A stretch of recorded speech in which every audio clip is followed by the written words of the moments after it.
Hello बच्चों, कैसे हो।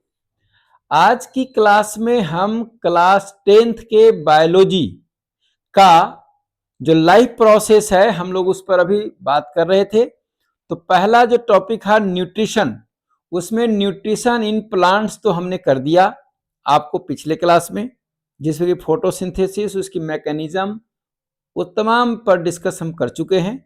आज की क्लास में हम आपको डिस्कस करेंगे कि न्यूट्रिशन एनिमल में कैसे होता है। ठीक है, तो पहला पॉइंट है न्यूट्रिशन क्या है। इनटेक ऑफ न्यूट्रिएंट्स को बोलते हैं न्यूट्रिशन। और एनिमल में दो प्रकार के एनिमल है, एक यूनिसेलुलर एनिमल है जिसका बॉडी एक सेल का बना होता है, और दूसरा है मल्टी सेलुलर एनिमल जिसका बॉडी बहुत सारे सेल के मिलकर बने होते हैं। तो हम पहले देखते हैं कि यूनिसेलुलर एनिमल में कैसे होता है। तो पहले यहां देखिए, आपके सामने लिखा हुआ है process of taking and utilization of nutrients is called nutrition. Breakdown of nutrients into much smaller molecule and their absorption. मतलब बड़ा मॉलिक्यूल कोई है तो वो छोटे में टूटेगा, फिर उसका एब्जॉर्प्शन होगा। बड़े से छोटे में टूटने को डाइजेशन बोलेंगे, और जो एब्जॉर्प्शन उसके बाद में एब्जॉर्प्शन होगा। तो हम पहले देखते हैं कि न्यूट्रिशन आपको सिंगल सेल एनिमल में क्या होता है। सिंगल सेल जो ऑर्गेनिज्म है इसमें आपके क्या कैसे होता है। देखिए, सिंगल सेल जो एनिमल है जैसे कि अमीबा हो गया, पैरामेसियम हो गया, उनमें न्यूट्रिशन के 5 स्टेप्स हैं। पहला स्टेप है इंजेशन, मतलब वो अंदर लेंगे, फिर उसको बोलते हैं, उसके बाद होता है डाइजेशन जो यहां पर है। पहले इंजेशन हो गया, फिर डाइजेशन है, फिर उसके बाद जब बड़े मॉलिक्यूल छोटे मॉलिक्यूल टूट जाएगा, डाइजेशन हो जाएगा, तब हम उसका एब्जॉर्प्शन कराएंगे। थर्ड स्टेप हमारा है एब्जॉर्प्शन। एब्जॉर्प्शन के बाद में जब मॉलिक्यूल सेल के अंदर चला जाएगा तो वो सेल का एक पार्ट बनेगा, इसको बोलेंगे the absorb food is utilized to meet the energy requirement of amoeba, इसको बोलेंगे एसिमिलेशन। और बाद में जो अनडाइजेस्टेड फूड रह जाएगा, जिसका डाइजेशन नहीं हुआ, उसको हम बाहर निकालेंगे। The remaining undigested material removed हो जाएगा, और इसको बोलेंगे हम लोग इजेशन। तो न्यूट्रिशन अमीबा में 5 स्टेप में कंप्लीट होता है। Ingestion, digestion, absorption, assimilation and finally egestion. तो ये हो गया आपका अमीबा में कैसे डाइजेशन होता है, न्यूट्रिशन होता है। ठीक है बच्चों, आगे बढ़ते हैं। देखिए यहां पर अब इंजेशन के कई प्रोसेस है, जैसे फूड है यहाँ पे, तो कैसे इंजेशन अंदर में आएगा, इसमें ये है। ठीक है, दूसरा देखिए पैरामेसियम है, ये पैरामेसियम का स्ट्रक्चर है। यहां पर ओरल ग्रूव है, वेस्टिब्यूल जिसको बोलते हैं, और इसके थ्रू यहां पर आपको सेल माउथ है, साइक्लोस्टोम बोलते हैं। तो यहां से फूड इसके अंदर में आता है।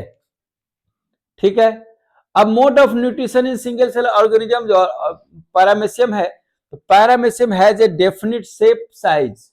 ठीक है, जबकि अमीबा में डेफिनिट शेप नहीं था, यहां पर डेफिनिट शेप एंड साइज है। So food is ingested by definite cell mouth, जो हमने आपको पीछे बताया, इसको साइक्लोस्टोम बोलते हैं। Cyclostome lying at the bottom of the buccal cavity, और food is moved to this spot by movement of cilia. Ciliata है, चारों तरफ सीलिया होता है, which cover the entire surface of the cell.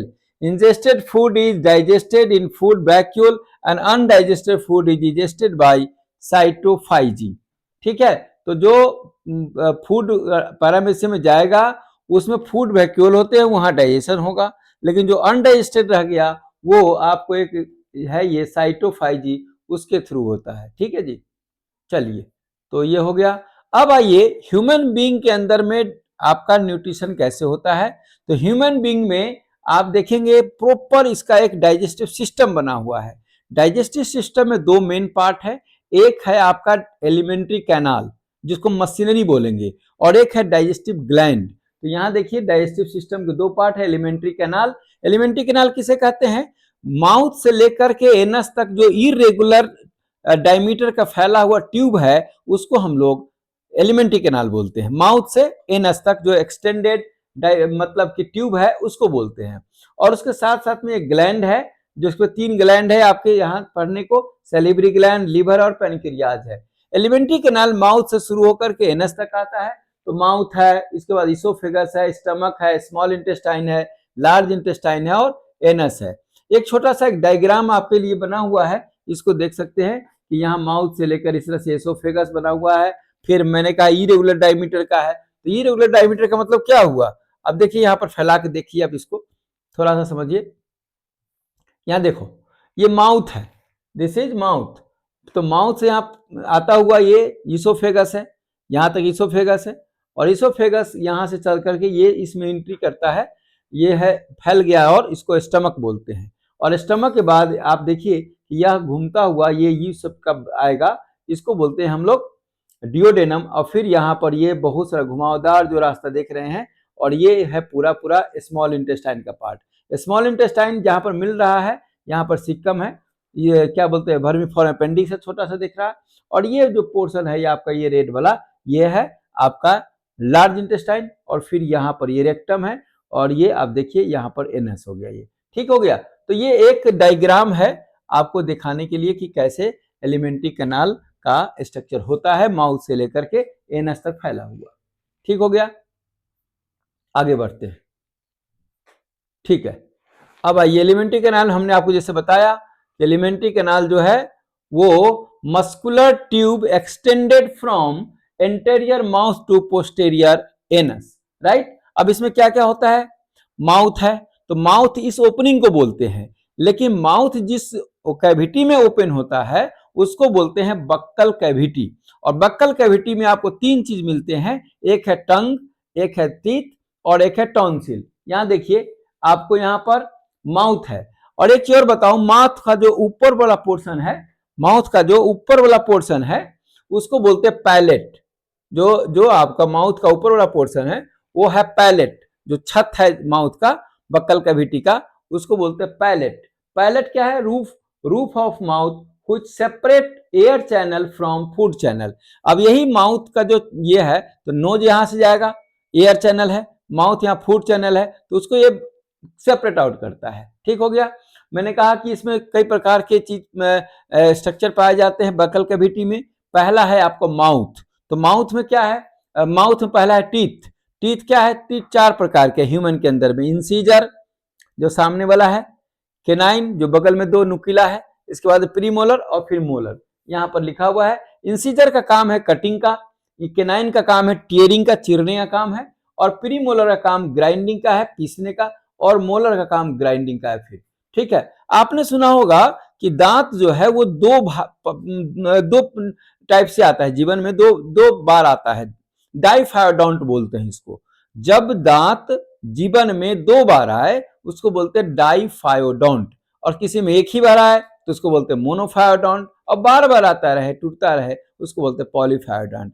Human जो है वो डाइफायोडोंट है, मतलब जीवन में 2 बार आएगा। एक डेसिडुअर टीथ होता है, इसको मिल्क टीथ बोलते हैं। जब ये मिल्क टीथ जो है, अब डेसिडुअर टीथ 20 होता है, ह्यूमन के अंदर में टोटल 32 दांत होते हैं, 32, उसमें से 20 जो होता है वो कैसा है, मिल्क टीथ है। मिल्क टीथ का मतलब क्या हुआ कि यह एक बार आएगा फिर वो टूट करके दोबारा भी आएगा, लेकिन परमानेंटली जो है वो आपको क्या है कि टोटल मिलाकर सब मिलाकर के ये आपको 12 दांत और आते हैं नए, जो कि एक ही बार आता है, और ये दोनों मिलाकर के कहलाता है 32 दांत है। यहाँ डेंटल फॉर्मूला कैसे लेते हैं, जैसे ये लोअर जॉ में है हमारा दांत एक, और एक अपर जॉ में है, और इसको 2 भाग में काट दीजिए, इसको एक और एक और एक और एक ये बोलेगा, तो इसको एक और इसका 2 जो हम लोग लेते हैं फॉर्मूला ऊपर और नीचे का, उसको बोलते हैं डेंटल फॉर्मूला।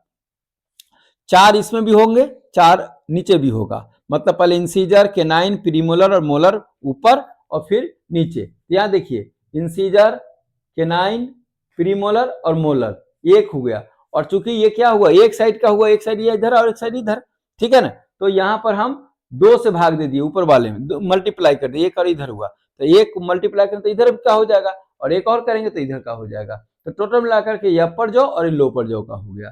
ठीक है, आप और देखिए, तो ये जो है मिल्क टीथ का फॉर्मूला है। क्या है फॉर्मूला याद करने का तरीका, 2102, 2102 मतलब कि दो है इंसीजर है, एक है केनाइन, और यहां पर प्रीमोलर नहीं है। तो क्वेश्चन आ सकता है कि भाई कि किस दांत के सेट में आपको प्रीमोलर नहीं होता है, तो मिल्क टीथ में प्रीमोलर नहीं होता है। क्लियर हो गया। अब यहाँ ये है 21-23। 21-23 का मतलब क्या हुआ कि देखिए 21 तो यहां भी था, इंसीजर 2 थे, केनाइन 1 था, और प्रीमोलर नहीं था, तो प्रीमोलर यहाँ पर 2 आ गया। This one is premolar. आप देखिए ये प्रीमोलर है और ये 2 है, ये 2 है, ठीक है ना। और 3 अपनी जगह पे, यहाँ 2 था, यहाँ पर आपको 2 था, और यहाँ पर आपको 3 हो गया, ठीक है। तो अब आप कहेंगे कि क्या अंतर है, तो अंतर बहुत सारा अंतर हो गया। देखिए इसमें 21-23 हो गया, ये परमानेंट टीथ है। परमानेंट टीथ का फॉर्मूला है 21-23 और मिल्क टीथ का फॉर्मूला है 21-02। तो आप देखिए कि प्रीमोलर जो है वो आपके पहले वाला में एब्सेंट है, और आपको यहां पर प्रीमोलर 2 नंबर में है, नंबर इसका 2 है, ठीक हो गया। तो परमानेंट टीथ का आपका फॉर्मूला हो गया 21-23, मतलब 2 हो गया इंसीजर, 1 हो गया केनाइन, 2 हो गया प्रीमोलर और 3 हो गया मोलर। अब आप इसका फॉर्मूला यहां देख सकते हो, यहां पर ये है, ये है, ये है, देखिए दांत का। तो आप यहां से देखते चलो कि यहां पर केनाइन है, ये है, और ये फिर आपका, तो ये इस तरह से है, फिर ये इसी तरह से आ गया। अब ये जो दांत है, अगर आप इसको उखाड़ कर देखें तो यहां पर एक साइड में ये तो है उसका ऊपर वाला पोर्शन, और ये इसका रूट है, सब में ऐसे ही बना हुआ है। देखिए यहाँ पर कितने कस्प है, कितने आपके ये रूट्स हैं। तो ये इस दांत का स्ट्रक्चर होता है कि कितना इसका रूट है, कितना इसका कस्प है। खैर ये डिटेल की बात है, चलिए इतना काफी है दांत पर। ओके, अब हम आगे बढ़ते हैं। देखो यहां पर डेंटल कैरीज क्या है। Dental caries softening of dentine and enamel. Softening of dentine and enamel को बोलते हैं कि क्या हो गया कि दांत कमजोर हो गया। क्यों कमजोर हुआ? Bacteria produce acid. जो बैक्टीरिया है वो एक एसिड प्रोड्यूस करता है जो कि डीमिनरलाइज करता है एनामेल को, एनामेल से मिनरल को हटा देता है, जिसकी वजह से वो सॉफ्ट होता है। Bunch of bacteria with food stick to teeth and make dental plaque. तो ये बनाते हैं। तो ये हो गया पहला बक्कल कैविटी में आपका क्या हुआ, टीथ के बारे में। अब दूसरा देखिए टंग के बारे में। टंग क्या है? Mixing of saliva with chewed food. जो आप फूड चबाते हो उसका मिक्सिंग करता है सलाइवा के साथ, ये काम है टंग का। और निगलने का काम भी है, स्वालोइंग कहते हैं निगलने को, स्वालोइंग ऑफ फूड, फूड अंदर जाने की प्रक्रिया भी में हेल्प करता है आपका टंग, ठीक है। Taste buds present on surface called lingual papillae, papillae बोलते हैं। अब देखिए यहां पर हम आपको थोड़ा सा दिखा देते हैं कि यहां पर क्या है। ये देखिए यहां पे जो आप देखोगे कि ये सब पीछे वाला पोर्शन है, ये यहां पर बिटरनेस है। माने बिटरनेस का मतलब क्या हुआ? नीम, करेला, जो कड़वा जिसको बोलते हैं, मिर्चाई नहीं, मिर्चाई में कोई टेस्ट नहीं होता। यहाँ पर ये जो हुआ ये खट्टा का टेस्ट है, ये साइड से ये सोर वाला जो खेत, और बगल से, और यहाँ बगल से ये सॉल्टी है, और स्वीट का यहाँ पर है ये। तो सामने टंग पे स्वीट है, साइड से आपका सॉल्टी है, और बगल में थोड़ा और ऊपर बगल में खट्टा है, और सबसे बीच में आपको करवा है, करेला वाला करवा। मिर्चा में कोई टेस्ट नहीं होता, वो बर्निंग सेंसेशन देता है, ठीक है जी। चलिए अब आइए, अब एक चीज है फेरिंग्स। फेरिंग्स क्या है? Y shape common passage for air and food. आप देखें कभी कभी आप नाक में जब कोई तेल डालो या कोई दवाई डालते हो तो ये माउथ में आ जाता है, या माउथ से कभी कभी नाक में आ जाता है। तो आप सोच सकते हो कि कहीं ना कहीं इसका मतलब हुआ कि माउथ और नोज का कहीं पर कॉमन स्पेस है, ये कॉमन स्पेस ही कहलाता है फेरिंग्स, ठीक है। और यहाँ पे जब कॉमन स्पेस है दोनों का, तो नीचे में फूड पाइप और एक विंड पाइप है। तो एपिग्लॉटिस जो है प्रिवेंट करता है फूड को entering into the wind pipe. आप यहाँ देखिए, यहाँ पर आपको एपिग्लॉटिस है और ग्लॉटिस है, मतलब ये इसोफेगस, इसोफेगस और ट्रैकिया है। तो यहाँ पर ट्रैकिया चला गया लंग्स की तरफ, और ये इसोफेगस का जो है फूड पाइप आगे गया। तो ये इसको क्रॉस करके आएगा। मैं थोड़ा सा इसको यहाँ आपको और समझाना चाहूंगा। देखिए आप यहाँ पर 1 मिनट के लिए बोर्ड ले लेते हैं, ठीक है। देखिए देखिए आप, ठीक है बच्चों, देखो यहाँ, तो जैसे देखो मान लो कि हमारा पर माउथ है ये, ठीक है, और जस्ट एक ऐसे बना लो, गुड। देखो अब यहाँ से कहा कि यहाँ पर जो पाइप है, एक पाइप है आपका ये विंड पाइप पहले है, ठीक है, ये विंड पाइप है, ठीक हो गया। और विंड पाइप है तो ये लंग्स में चला जाएगा इस तरह से, राइट। अब एक यहाँ पे आपके पास क्या है कि आपके पास यहाँ पर है ये फूड पाइप है, देखिए इसको, यहाँ पर ये फूड पाइप है, this is food pipe, food pipe है इसको, ठीक है। इसकी ओपनिंग को गलेट बोलते हैं, क्या बोलते हैं, गलेट। और ये विंड पाइप है, विंड पाइप को बोलते हैं ग्लॉटिस, क्या बोलते हैं, ग्लॉटिस, ठीक है। अब इस विंड पाइप, सोचो यहां से माउथ है और यहां से फूट जाएगा तो इसको क्रॉस करके जा रहा है ये, तो ये इसमें नहीं चला जाए, इसके लिए यहां पर भगवान ने एक चीज बनाया कि यहां पर इसका ढक्कन बना दिया है ना। इस ढक्कन का नाम है एपीग्लॉटिस, क्या नाम है, एपीग्लॉटिस, एपीग्लॉटिस इस ग्लॉटिस का ढक्कन है। तो फूड यहां से आएगा तो कोई बात नहीं आएगा, लेकिन इसको क्रॉस करते हुए यहाँ पर जाएगा और यहीं पर आगे फिर स्टमक, इसोफेगस, स्टमक, ये सब करता हुआ जाएगा। तो आप समझिए यहाँ मैंने आपको क्या सिखाया कि जो विंड पाइप है इसको ग्लॉटिस बोलते हैं, इसके ढक्कन को, इसको कवर को बोलते हैं एपीग्लॉटिस, और इसके बगल में ये भाई साहब है इसको बोलते हैं फूड पाइप। इसी फूड पाइप में ये जाएगा फूड, इसको, इस ओपनिंग का नाम है गलेट, ठीक हो गया, ओके। आइए अब हम आपको फिर ले चलते हैं अपनी जगह पे, कहाँ है भाई, यहाँ पे, ओके। तो यहाँ पर छोटा सा फिगर दिया हुआ था, जो समझने में थोड़ी सी दिक्कत होती है आपको, तो मैंने आपको क्लियर बता दिया। आइए आगे बढ़ते हैं, कितनी बातें हो गई, ओके। अब इसोफेगस क्या है, it leads food from buccal cavity to stomach, buccal cavity से स्टमक तक ले जाने वाले छोटे से पाइप को बोलते हैं इसोफेगस।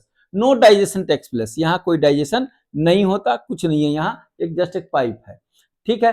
अब एक कहता है कि भाई जाने का जो प्रोसेस है वो उसमें मस्कुलर मूवमेंट है, मसल हेल्प करता है, मसल का जो मूवमेंट है वो फूड को आगे बढ़ाने में हेल्प करता है, इसको बोलते हैं हम लोग पेरिस्टालसिस या पेरिस्टाल्टिक मूवमेंट।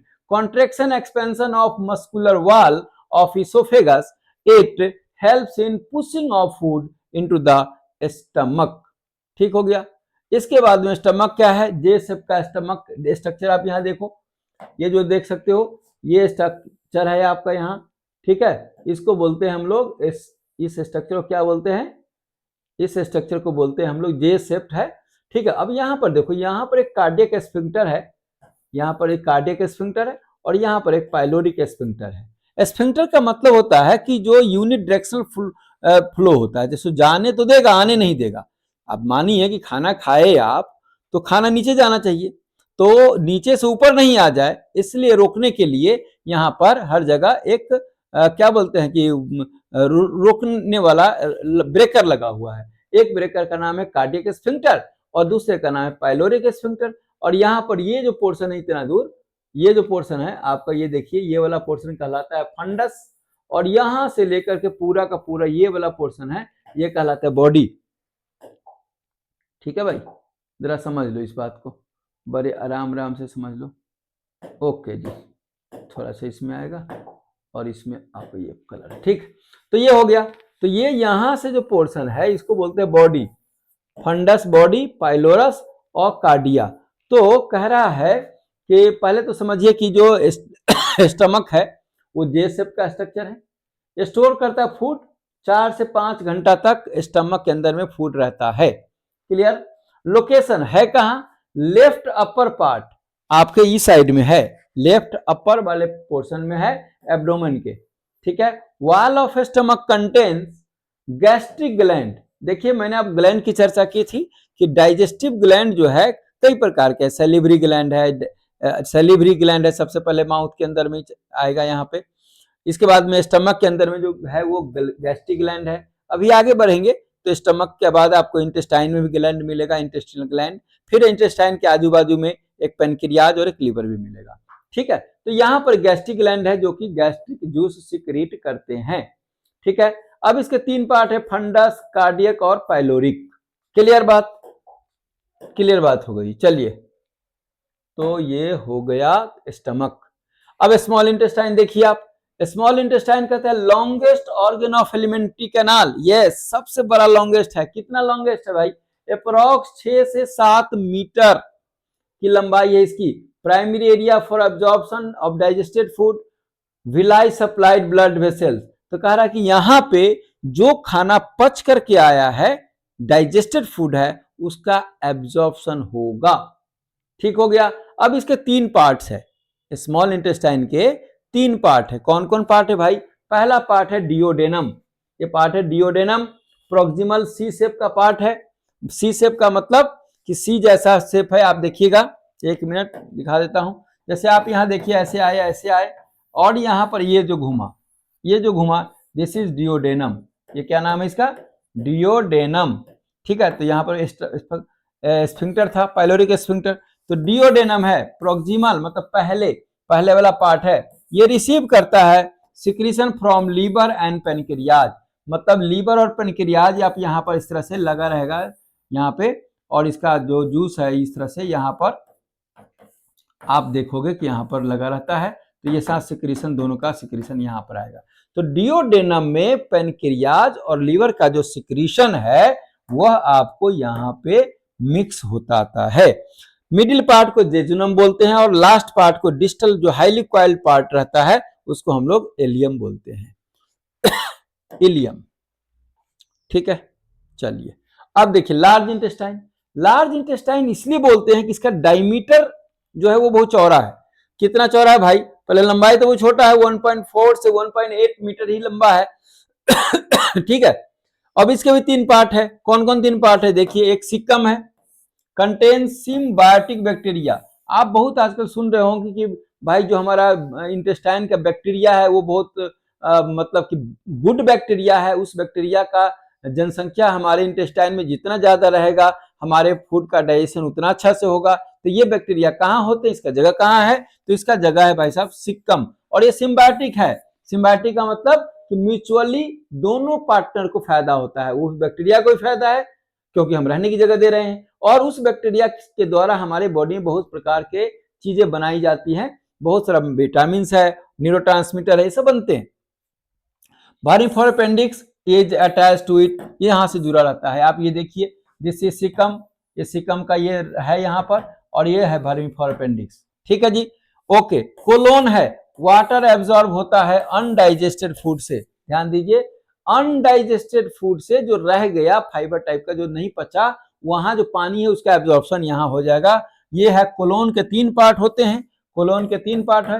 ये देखिए, यहां से कोलोन चला तो ये असेंडिंग कोलोन है, और ये ट्रांसवर्स कोलोन है, और फिर यहां से नीचे आ गया तो ये डिसेंडिंग कोलोन है। कोलोन के भैया तीन पार्ट है। सिकम से आगे चलो, ऐसे ऐसे करके ऐसे घूमते हुए आ जाओ यहाँ। ठीक है, अब आइए, इसके लास्ट पोर्शन है रेक्टम, स्टोर करता है अनडाइजेस्टेड फूड, और stool pass out from anus. तो यहां से ये रेक्टम है, रेक्टम में स्टूल स्टोर रहता है, और इसके थ्रू, एनस के थ्रू हमारा ये फीकल मैटर जो है वो आउट होता है। So this is all about your alimentary canal.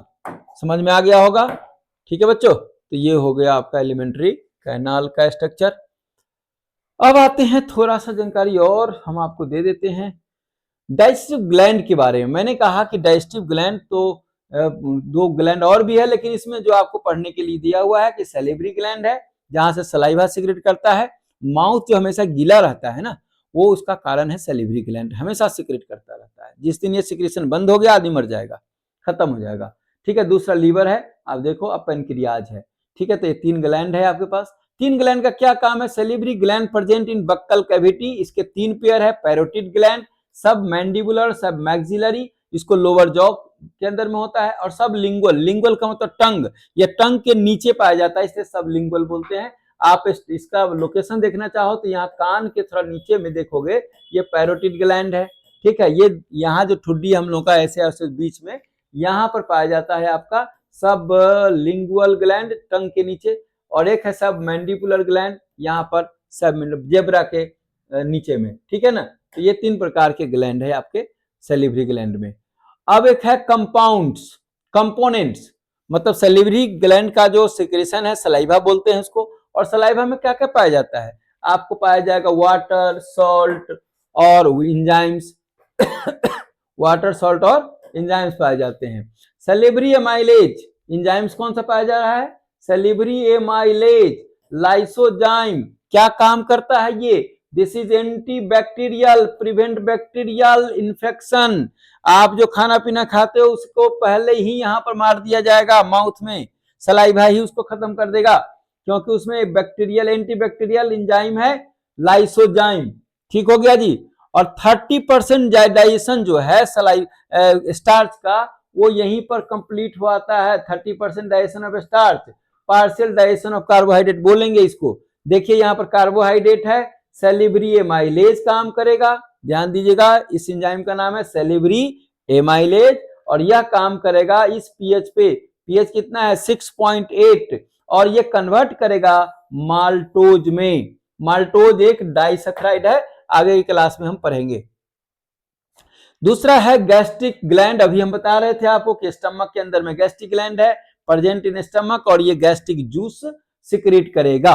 Cell जो है इसके अंदर में वॉल ऑफ स्टमक पर कई प्रकार के सेल है, म्यूकस सेल है जो सिक्रेट करेगा म्यूकस, पेप्टिक सेल है या इसको बोलते हैं चिप सेल, इसको ये सिक्रेट करता है पेप्सिनोजेन, जो कि आगे आपको पेप्सिन को कन्वर्ट, पेप्सिनोजेन है तो ये प्रोटीन का डाइजेशन के लिए है। तो पेप्सिनोजेन क्या है, इनएक्टिव एंजाइम है, इसको एक्टिव करने के लिए HCl आएगा, तब ये पेप्सिनोजेन से पेप्सिन में कन्वर्सन हो जाएगा। ठीक है जी। और तीसरा सेल का नाम है पैराइटल सेल या ऑक्जेंटिक सेल, यहां से सिक्रेट करता है HCl, हाइड्रोक्लोरिक एसिड। इसका पीएच कितना है, एसिड है तो पीएच है इसका 1.2 से लेकर के 1.4 तक। आप इसका देखो यहाँ पर थोड़ी सी जानकारी आप ये लो कि भाई कहाँ कहाँ है, तो ये देखो ये आपका है स्टमक, ठीक है जी। और स्टमक के अंदर में आपने इसको कट मारा, यहाँ पर एक कट मारा तो आपको इतने प्रकार के सेल मिल रहे हैं, ठीक है ना जी। ये कौन कौन से सेल मिल रहे हैं, देखिए यहाँ पर ये सेल है, ठीक है, इस प्रकार के ये सेल है, सबका नाम है। तो ये पैराइटिक सेल है, पैराइटल सेल है, सिक्रेट HCl, चिप सेल है, ये पेप्सिनोजेन, और गैस्ट्रिक म्यूकोसा ये गैस्ट्रिन सिक्रेट करता है। तो 3 प्रकार के सेल है, 3 प्रकार के सिक्रेशन है, एंजाइम्स है। ठीक हो गया। तो ये स्टमक के बारे में जानकारी हो गई। अब आइए, जैसा मैंने कहा आपको अभी कि क्या काम है HCl का, तो HCl का काम क्या है, पहला काम है कि यह मीडियम को एसिडिक बनाता है, क्योंकि इस मीडियम में बहुत सारे जो एंजाइम इनएक्टिव है वो एक्टिव होगा। तो जैसे पेप्सिनोजेन है, अब ये HCl है, अब ये HCl है, जैसे HCl है तो ये पेप्सिनोजेन इनएक्टिव है, यह भी काम करने के योग्य नहीं है, प्रोटीन का डाइजेशन इनसे नहीं होगा। लेकिन जब इसको एक्टिव कर देगा और इसका कन्वर्ट, ये प्रोरेनिन है, प्रोरेनिन का कन्वर्सन रेनिन में, ठीक है। इसी तरह से पेप्सिनोजेन का कन्वर्सन पेप्सिन में। 1 मिनट भाई, हाँ ठीक है, ये बार बार थोड़ा सा उछल रहा है ज्यादा सा, हाँ ओके जी। तो देखो यहाँ पे थोड़ा सा मैं इसको ठीक ही कर दूं, चलो ओके। देखो बच्चे, तो कह रहा इन्फेंट्स मतलब बच्चों में peptic cell secrete prorennin, prorennin secrete करेगा। इस प्रोरेनिन को ये क्या करेगा, प्रोरेनिन को एक्टिव करेगा रेनिन में, ठीक है। और rennin digest casein protein of milk. आपको पता होगा कि जो बछड़ा होता है, जो बच्चे होते हैं, जो माँ का दूध पीते हैं, उनमें क्या होता है, एक होता है रेनिन, यह रेनिन दूध के केसिन को डाइजेस्ट कराता है। रेनिन डाइजेस्ट केसिन प्रोटीन, जो मिल्क के अंदर में प्रोटीन होता है उसको बोलते हैं केसिन प्रोटीन। तो उसका डाइजेशन कौन कराएगा, रेनिन। और रेनिन कहां से आएगा, रेनिन को एक्टिव, रेनिन जो है प्रोरेनिन से बनेगा, प्रोरेनिन इनएक्टिव फॉर्म में रहता है, इसको एक्टिव कर कौन करेगा, HCl।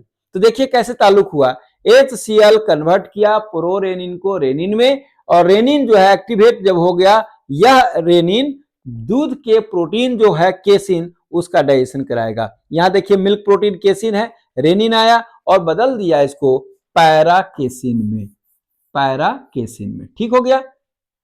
ओके जी, इतनी बातें सब समझते चलिए और नोट भी करते चलो।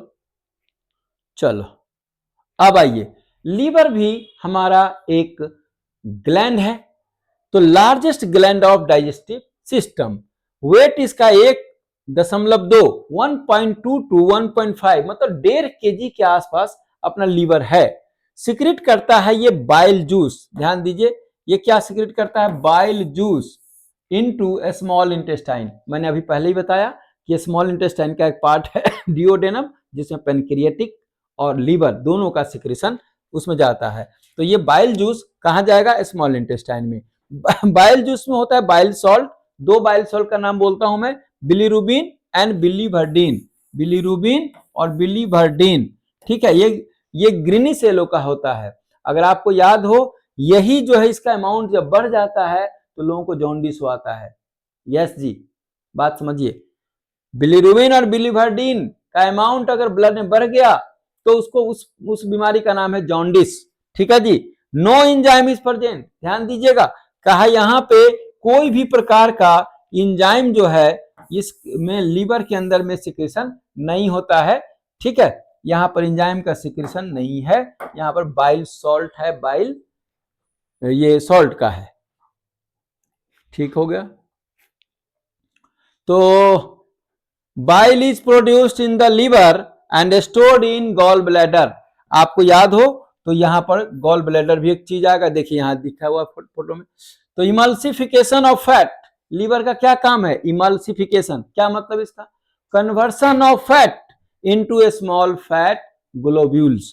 मतलब ये कि अगर आप बात करिएगा तो बहुत सारे, यहीं पर देखो, ये देखो, कहा कि ये फैट है, बड़ा फैट है, ये छोटे छोटे ग्लोब्यूल्स में, ये मतलब मान लो कि ये फैट है, ये छोटे छोटे छोटे छोटे ग्लोब्यूल्स हो गया फैट का, इसमें तोड़ने का काम करेगा लीवर का जो बाइल सॉल्ट्स है, ये सब हेल्प करेगा इसमें।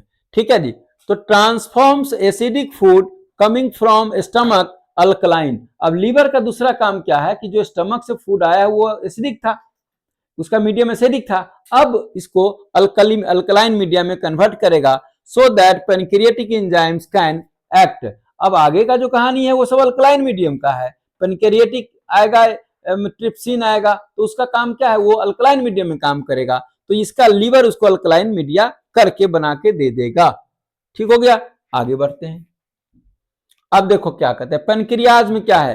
पेनक्रिएटिक जूस निकालता है और यह आपको क्या बोलते हैं कि ये डिओडेनम में सिक्रेट करेगा। पेनक्रिएटिक एंजाइम कौन कौन है? ट्रिप्सिनोजेन, पहला एंजाइम का नाम है trypsinogen, काइमोट्रिप्सिनोजेन, carboxypeptidase, lipase, amylase, nuclease, इतने सारे हैं। और ट्रिप्सिनोजेन इज एक्टिवेटेड बाय, ध्यान दीजिए यहां पर बहुत बहुत इंपॉर्टेंट क्वेश्चन बन सकता है कि पेप्सिनोजेन का कन्वर्सन पेप्सिन में या प्रोरेनिन का कन्वर्सन रेनिन में HCl ने बनाया, लेकिन क्या ट्रिप्सिनोजेन का कन्वर्सन ट्रिप्सिन में कौन करेगा?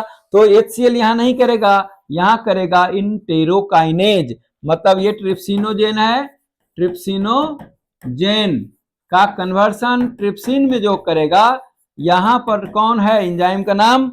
एंजाइम का नाम बताओ जी। एंजाइम का नाम है इंटेरोकाइनेज, इंटेरोकाइनेज। ये बहुत important, very very important line बन सकता है आपके क्वेश्चन, मतलब एग्जाम के पॉइंट ऑफ व्यू से। ठीक है जी बच्चों, चलो आगे बढ़ते हैं। ओके अब ये एक हो गया फंक्शन क्या क्या है, सो देखिए, प्रोटीन या जो प्रोटीन का पचा हुआ पार्ट रहेगा पेप्टॉन्स, ये प्रोटीएजेज, ये सब ट्रिप्सिन और काइमोट्रिप्सिन कार्बोक्सीपेप्टाइड मिलाकर के डाइपेप्टाइड तक बन गया। डाइपेप्टाइड का मतलब 2 अमाइनो एसिड और पेप्टाइड बॉन्ड से जुड़ा हुआ है। पॉलीसैकेराइड, एमाइलेज काम करेगा, डाइसैकेराइड है, 2 ग्लूकोज मॉलिक्यूल या 2 मोनोसैकेराइड ग्लाइकोसिडिक बॉन्ड से जुड़ा हुआ है। ये फैट है, लाइपेज, डाइग्लिसराइड्स और मोनोग्लिसराइड। पहले डाइग्लिसराइड है, यहां पर ईस्टर बॉन्ड है, ठीक है, और न्यूक्लिक एसिड न्यूक्लिएज है, पहले न्यूक्लियोटाइड यहां आ गया तो न्यूक्लियोटाइड यूनिट बन गया।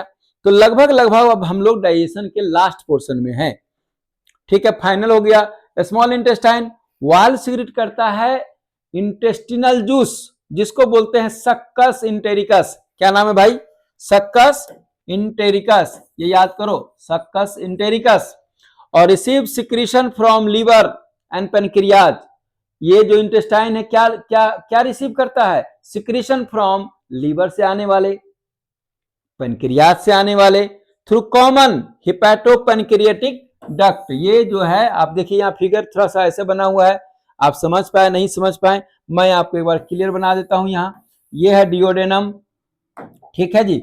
और आप देखिए यहाँ पर ये है हमारा हिपैटोपेन, ये देखिए यहाँ पर ये दो दो यहाँ से आएगा, ये कहाँ से आएगा? ये है आपका लीवर, ध्यान दीजिए।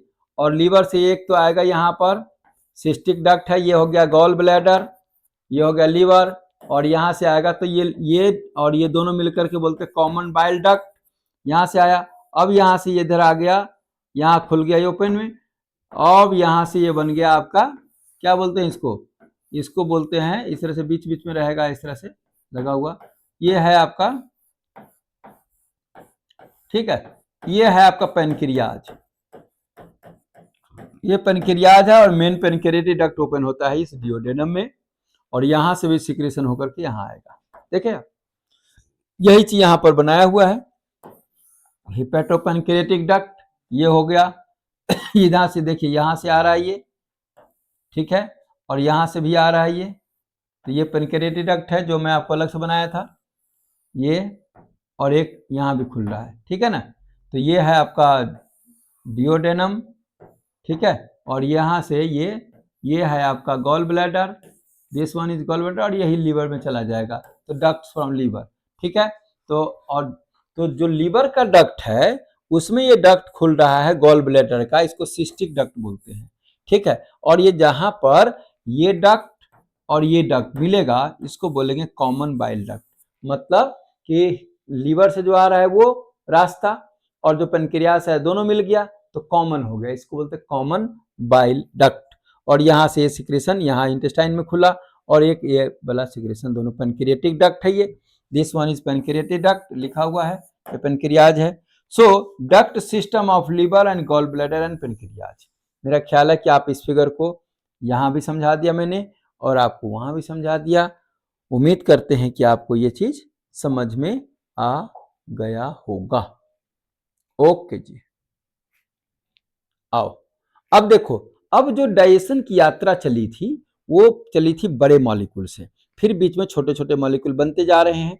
अब ये जो छोटे छोटे मॉलिक्यूल बने हुए हैं डाइपेप्टाइड, जैसे मैंने कहा इसमें दो पेप्टाइड, दो अमीनो एसिड है पेप्टाइड बॉन्ड से जुड़ा हुआ, ठीक है। मतलब ये कि अभी इसमें ऐसा दो अमीनो एसिड है, ये माल्टोज है, यहाँ भी दो ग्लूकोज के मॉलिक्यूल है, लैक्टोज है, गैलेक्टोज ग्लूकोज है, सुक्रोज है, फ्रक्टोज ग्लूकोज है। अब इसी प्रकार से है ये, तो ये सब दो दो में है अभी। अब यहाँ से ये अमीनो एसिड है तो ये दो मिलकर बना हुआ है, तो अब ये फाइनली अमीनो एसिड मिल गया। फाइनली यहाँ माल्टोज है तो ग्लूकोज और ग्लूकोज मिल गया, यहाँ पर लैक्टोज है तो ग्लूकोज एंड गैलेक्टोज मिल गया, ठीक है ना। ये फ्रक्टोज और ग्लूकोज मिल गया। फिर न्यूक्लियोटाइड्स है, पहले न्यूक्लियोटाइडेज बना, तो न्यूक्लियोटाइड्स पर अब न्यूक्लियोसाइड्स बना, और न्यूक्लियोसाइड्स बने होते हैं बेस एंड शुगर के, तो फाइनली बेस और शुगर हो गया, ठीक है। डाई और मोनोग्लिसराइड से ग्लिसरॉल और फैटी एसिड बन गया, ठीक है।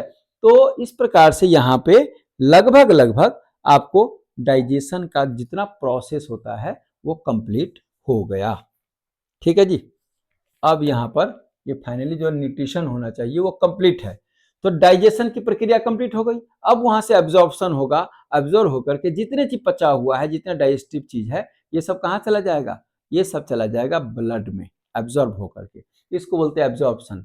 और भिलाई एक स्ट्रक्चर है, villi are present in the wall of small intestine. जैसे कि स्मॉल इंटेस्टाइन ये है आपका, स्मॉल इंटेस्टाइन ये है, देखिए ये तो रहा, ये देखिए स्मॉल इंटेस्टाइन है, और ये स्मॉल इंटेस्टाइन का स्ट्रक्चर है, ये this one is the structure of small intestine.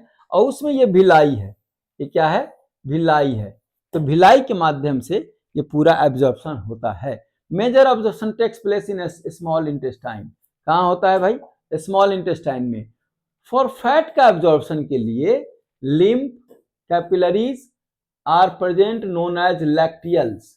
कहा कि मैक्सिमम एब्जॉर्प्शन कार्बोहाइड्रेट प्रोटीन सबका तो हो ही जाता है इसमें बिलाई के थ्रू, लेकिन फैट के एब्जॉर्प्शन में एक और जो कैपिलरी का है, लिम्फ कैपिलरी, उसको हेल्प करता है, उसका नाम है lacteals. Lymph capillary lacteals helps in fat absorption. ठीक हो गया।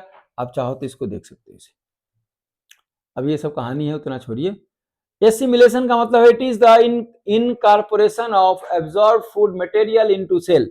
अब ये सेल का जब हिस्सा बन जाएगा एब्जॉर्ब किया हुआ मटेरियल, तो उसको हम लोग बोलेंगे कि ये एसिमिलेशन हो गया इसका।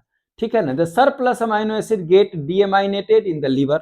अगर ज्यादा आपने प्रोटीन खा लिया तो ज्यादा अमाइनो एसिड बन गया, जितनी जरूरत थी शरीर को अपने बॉडी के फंक्शन को चलाने के लिए उतना यूज हो गया। लेकिन अगर ज्यादा है तो उसका डीएमाइनेशन हो जाएगा लीवर में, और bye separation of amino group along with CO2 convert into urea. अब जो एक्स्ट्रा अमाइनो एसिड के साथ एक्स्ट्रा अमाइनो एसिड है और साथ में CO2 जुड़ गया, तो वहां से बना देगा एक हमारा इंपॉर्टेंट एक्सक्रीटिव प्रोडक्ट जिसको हम बोलते हैं यूरिया। ये यूरिया बन गया and excreted in form of urine. ठीक है ना जी। Others are released into cells of body and transformed into protein. जो अब दूसरा है अमाइनो एसिड, वो सब क्या हुआ, प्रोटीन का हिस्सा बन जाएगा। Glucose utilized in energy production. Excess of glucose is stored in liver. जिस प्रकार से आप देखिए, मैंने कहा कि प्रोटीन से टूट के बन गया अमाइनो एसिड, तो अमाइनो एसिड जितना यूज होना था हो गया, नहीं यूज हुआ तो उसका कन्वर्सन किस में हो जाएगा, यूरिया में हो जाएगा, और यूरिन होकर बाहर चला जाएगा। तो प्रोटीन स्टोर नहीं हो सकता, लेकिन ग्लूकोज का जितना यूज होना है यूज होगा, और जहां रह गया वह ग्लूकोज ग्लाइकोजन के रूप में लीवर में और मसल्स में स्टोर हो जाएगा। ऐसे ही फैट के सामने कहानी है कि फैट जो extra excess glucose stored in liver and muscles cells in form of glycogen and rest released in body cell. इसी प्रकार से stored glycogen will be used first by starving. जैसे अगर कोई आदमी भूखा होता है तो उस कंडीशन में ग्लाइकोजन फिर से टूटता है ग्लूकोज में और ब्लड के ग्लूकोज लेवल को मेंटेन करता है। इसी प्रकार से excess fats are stored in liver.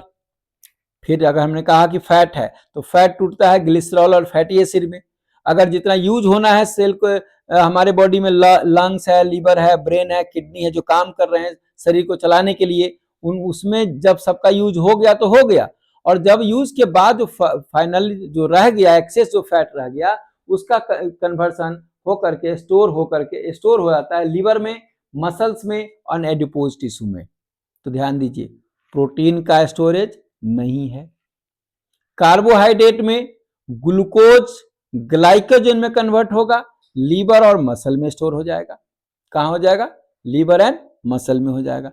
Again fat के बारे में बात करिए, जितना कंजम्पशन होना है फैट का हो जाएगा, जो सरप्लस फैट है उसका स्टोर कहां हो जाएगा, फिर से कन्वर्सन हो जाएगा अलग अलग मॉलिक्यूल में, ट्राइग्लिसराइड्स में, और वो स्टोर हो जाएगा आपको लीवर में, मसल्स में एंड एडिपोज टिश्यू में। ठीक हो गया बच्चों। तो ये हो गया कि क्या फेट हुआ डाइजेस्टेड फूड का, जो यूज होगा सो होगा। ठीक है। अब जो फालतू रह गया अनडाइजेस्टेड एंड अनएब्जॉर्ब्ड, भाई इतना होने के बाद कोई चीज अनडाइजेस्टेड भी तो रह सकता है, कोई चीज अनएब्जॉर्ब भी तो रह सकता है जिसका एब्जॉर्प्शन हुआ ही नहीं, तो उसको क्या करेगा, फूड को इंटर होगा लार्ज इंटेस्टाइन में, कोलोन एब्जॉर्ब द वाटर। अब उसमें से भी जो पानी जो होगा वो कोलोन एब्जॉर्ब कर लेगा, सॉल्ट को एब्जॉर्ब कर लेगा, और अनडाइजेस्टेड फूड मटेरियल से सबको एब्जॉर्ब करने के बाद अनडाइजेस्टेड जो सेमी सॉलिड वेस्ट जो रह जाएगा वो पास कर देगा रेक्टम के थ्रू और फीकल मैटर होकर के बाहर निकल आएगा। It is then remove through the anus at the interval by process called egestion and defecation. ठीक है। E coli bacteria found in colon. अब ये चीज बहुत इंपॉर्टेंट है कि कोलोन में कौन से बैक्टीरिया पाए जाते हैं, इस्चेरिशिया कोलाई। और इस्चेरिशिया कोलाई हमारे फायदे के लिए बैक्टीरिया जरूरी है। तो सिंथेसाइज विटामिन B1, B2 और K, यह याद रख लीजिएगा कि विटामिन B1, B2 और K का सिंथेसिस हमारे इंटेस्टाइन में, कोलोन में मौजूद ई कोलाई बैक्टीरिया बनाते हैं। ओके जी, ओके। तो ये सब हो गया। अब ये एक छोटा सा टेबल है जो हमने आपको पढ़ाया है। ठीक है जी। तो थैंक यू वेरी मच। यहाँ हमने आपको कंप्लीट किया कि डाइजेशन का, डाइजेस्टिव सिस्टम। अब ये थोड़े से बीमारी है कुछ कुछ कि वोमिटिंग क्या होती है, तो इजेक्शन, जैसे इजेक्शन मतलब जो शरीर ने एक्सेप्ट नहीं किया, ejection of stomach material through stomach, regulatory medulla of brain, regulation होता है जैसे ब्रेन के अंदर में आपको, और वोमिटिंग का एक जगह है वो रेगुलेट करता है वोमिटिंग को। ठीक है, तो वोमिटिंग हो गया। डायरिया लूज मोशन को बोलते हैं। Abnormal frequency of bowel movement and increase liquidity of faecal discharge. Jaundice मैंने आपको बताया, liver is affected, eyes skin get yellow due to deposition of bile pigment bilirubin biliverdin. ठीक है, कॉन्स्टिपेशन मतलब कि faecal faeces are retained within rectum, जो faecal को matter को पास हो जाना चाहिए था वो पास नहीं हुआ, रुका हुआ है, उसको हम बोलेंगे कॉन्स्टिपेशन। और डिजॉर्डर और पढ़ सकते हैं आप क्वासियोरकर। क्वासियोरकर जानते होंगे आप कि due to protein deficiency via calorie deficiency, protein का बच्चे में डेफिशिएंसी कमी हो जाता है, तो develop due to replacement of mother's milk by high calorie low protein diet in a child more than 1 year in age. 1 साल के बच्चे में अगर प्रोटीन की मात्रा कम है तो उसको क्वासियोरकर कहते हैं। एक इसी तरह की बीमारी मेरास्मस में होती है, लेकिन यह 1 साल से कम के बच्चे को होती है, less than 1 year in age, produce by simultaneous deficiency of proteins and calories found in infants.